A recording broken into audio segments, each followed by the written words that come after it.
वहिले बाबा हे आला खाली नंबर आला बाबा वहिले तो हे काय नंबर आला बाबा हे काय अरे बाबा मस्त झाला आनंद झाला कॉंग्रॅट्स बाबा कॉंग्रॅट्स चष्मा काढून ठेव डायरेक्ट बढ़िया आता बढ़िया बढ़िया बढ़िया। झाला बाबा तू क्लर्क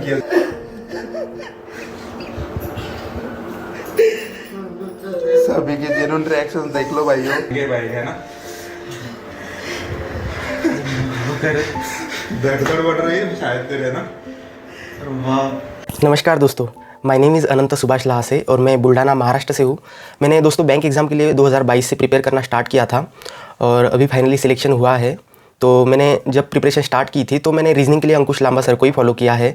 उनकी यूनिक टेक्निक्स पज़ल सॉल्व करने की, पज़ल को जिस तरीके से अप्रोच करना है तो वो मैंने अंकुश सर से ही सीखा है। और मैंने यस ऑफिसर पे भी उन्हें फॉलो किया है, यूट्यूब पे भी मैंने उनकी मोस्टली क्लासेस देखी है। तो इस जर्नी में मतलब एग्ज़ाम क्लियर करने में उनका काफ़ी बड़ा रोल है। पढ़ाई के अलावा भी सर काफ़ी सारी चीज़ें बताते थे क्लास में, उससे भी काफ़ी ज़्यादा हेल्प हुई है प्रैक्टिकल लाइफ में। तो फिर से एक बार अंकुश सर को थैंक यू। हाँ जी आनंद जी, पहले तो सबसे पहले आपको बहुत बहुत बधाई हो एसबीआई क्लर्क में सिलेक्शन के लिए। Thank you sir. बताइए कैसा लग रहा है आपको? सर काफ़ी अच्छा लग रहा है। पहली बात तो मतलब आपसे बात हो रही है, इस बात का काफ़ी अच्छा लग रहा है सर। कब से मैं मतलब ट्राई कर रहा था कि एक बार सिलेक्शन के बाद आपसे बात हो, तो फाइनली आज बात हो रही है। और सिलेक्शन के बाद में मतलब फैमिली के रिएक्शंस वगैरह भी काफ़ी अच्छे रहे, रिलेटिव्स के कॉल वगैरह कंटिन्यूसली आ रहे हैं सर। और काफ़ी अच्छा लग रहा है सर। एक अचीवमेंट हो गई, मतलब ऐसा लग रहा बस ये तो अभी शुरुआत है, आगे आगे मतलब बहुत कुछ बचा है अभी तो जिंदगी में। है। Yes sir. अच्छा, एक चीज मेरे को टीम ने बताया कि आप यस मॉक का भी कुछ कर रहे थे बीच में। हाँ सर, मैं मतलब मेरा एक यूट्यूब चैनल भी है, उस पे मैं मतलब मॉक टेस्ट वगैरह अपलोड करता था, जिस वजह से मतलब जो हमारे फेलो एस्पिरेंट्स से साथ वाले जो है वो वहाँ पर स्कोर भी शेयर करते थे। तो मैं हम्म, यस मॉक का भी देता था, तो उस वजह से मतलब एक हेल्दी कंपटीशन बना रहता था। और हम्म, मतलब एस्पिरेंट्स के स्कोर मेरे से ज़्यादा आ रहे, कभी मेरे उनसे ज़्यादा आ रहे। तो एक हम्म। कंपटीशन बना रहता था, और एक उससे मतलब यूट्यूब का भी एक थोड़ा सा हो रहा है कंप्लीट, जो ड्रीम था। थोड़ा सा ना एकेडमिक्स पे आते हैं। मैं ये पूछना चाहूंगा, रीजनिंग की क्या स्ट्रेटेजी आपने फॉलो की थी जो बाकी स्टूडेंट्स भी फॉलो करें तो उनका सिलेक्शन हो जाए जल्दी? जी सर। तो स्टार्टिंग में सर मैंने मतलब मेरा भाई भी प्रिपेयर कर रहा था अपना बैंक एग्जाम्स के लिए। तो भाई भी दोस्त भी था, तो उन्होंने बोला कि मतलब रीजनिंग के लिए आपको ही फॉलो करना है। तो स्टार्टिंग से ही मैंने सर मतलब यही किया, मैंने आपको ही फॉलो किया। और स्टार्टिंग में मैंने पजल को सबसे ज़्यादा प्रायोरिटी पे रखा, और पजल बनाने में लग गया। तो स्टार्टिंग में पजल बनते नहीं थे, मैंने स्टार्टिंग में ये तय किया कि पजल की कंडीशंस कैसे नोट करना है, ये सब मैं जान लूँ, बेसिक बेसिक जान लूँ। और देन फिर मैं आपकी वीडियोस देखने लगा। स्टार्टिंग में खुद से करता था मैं। तो मैं यही सजेस्ट करूंगा कि स्टार्टिंग में आपको टाइम भले ही ज्यादा लगे, बट आप खुद से पजल बनाना मतलब पजल आप ट्राई करो, थोड़ा सा टाइम लगे, देन फिर आपका अप्रोच देखे। ये मैं कहना चाहूंगा। और देन फिर मिसलेनियस क्वेश्चंस भी मैंने किए साथ साथ में। और मोस्टली पजल में ही मैंने मतलब स्टार्टिंग में 1 डेढ़ महीना लगा मुझे पजल में स्पीड वगैरह आने में, और पजल बनने लगे मेरे 1 2 महीने बाद से। तो पजल देन फिर आपने बोला ही था सर, मेंस की भी प्रिपरेशन साथ साथ में करनी है। तो जो जिन्होंने अभी स्टार्ट किया है उनका 1 डेढ़ महीने में तो बेसिक क्लियर हो ही जाता है पजल वगैरह का। तो आप वो साथ साथ मेंस की भी प्रिपरेशन स्टार्ट कर दे, क्योंकि प्री निकलने के बाद में वही दिक्कत आती है, मेंस नहीं निकलता।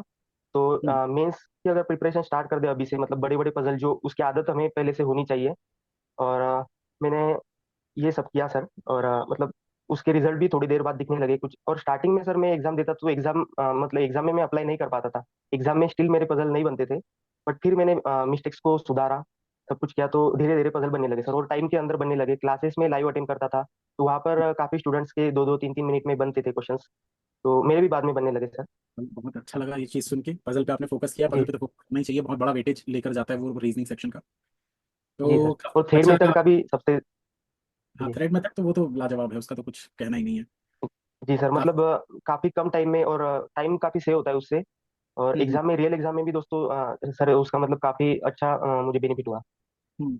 नहीं, ये चीज तो है, जो सीखता है उसको फायदा तो मिलता है। ये जो कुछ लोग हैं जो आधा अधूरा सीख के बोलते हैं नहीं लगता, नहीं काम आता, ये तो गलत जी सर। फहमी है। ठीक, जब सीख जाएंगे तो पता यस सर। चलेगा। जो बच्चों का सिलेक्शन जी नहीं सर। हुआ उन क्या एडवाइस देना चाहेंगे? मैं उनको यही कहना चाहूंगा। अभी मतलब काफी सारी डिजर्विंग कैंडिडेट है, उनका 2 2 मार्क्स से, 3 3 मार्क्स से, कुछ का पॉइंट पॉइंट से रह रहा है। तो वो भी बिल्कुल डिजर्विंग है। बट अभी मतलब कुछ सिचुएशन ऐसी, नॉर्मलाइजेशन वगैरह कुछ चीजें उस वजह से उनका नहीं हुआ। तो पहली बात तो आप ये दिमाग में रखो कि आप बिल्कुल डिजर्विंग हो, और आपका भी सिलेक्शन डेफिनेटली हो जाएगा।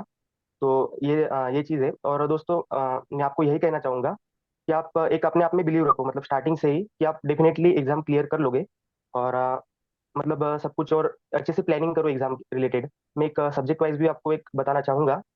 कॉन्टूर रीजनिंग पे काफी सारे स्टूडेंट्स फोकस करते ही हैं।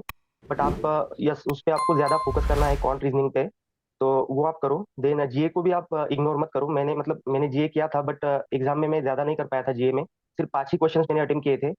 तो आप भी मतलब एक्यूरेसी को प्रायोरिटी पे रखो। एक्यूरेसी सबसे इंपॉर्टेंट है, तो एक्यूरेसी को आप ध्यान में रखो। इंग्लिश का भी मैं यही कहूंगा, इंग्लिश में भी आपको जो क्वेश्चंस आप मतलब कर सकते हो डेफिनेटली उसे ही करो। एक्यूरेसी सबसे प्रायोरिटी पे है। और क्वांट रीजनिंग को तो आपको वेटेज देना ही है, क्वांट रीजनिंग काफी इंपॉर्टेंट है। जी और सर बिल्कुल। मेरा जो बधाई है मैं देना चाहता था सामने से, लेकिन अब नहीं है तो कोई बात नहीं, मेरी तरफ से बहुत बहुत बधाई हाँ, उनको, उनका बेटा बैंकर बन थैंक यू गया। सर। ठीक है, बहुत जी लोग कर सर रहे बिल्कुल, ध्यान हैं। रखूंगा मैं इसका। और एक बात मैं शेयर करना चाहूंगा, मतलब मैं भी स्केच वगैरह बनाता हूँ, तो मेरी भी इच्छा थी मैं आपका स्केच बनाऊं।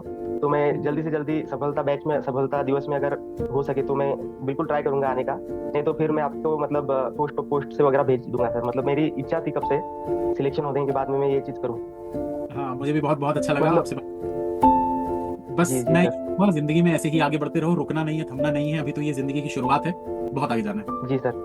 जी सर डेफिनेटली सर, आपके आशीर्वाद है सर। चलो, ऑल द बेस्ट।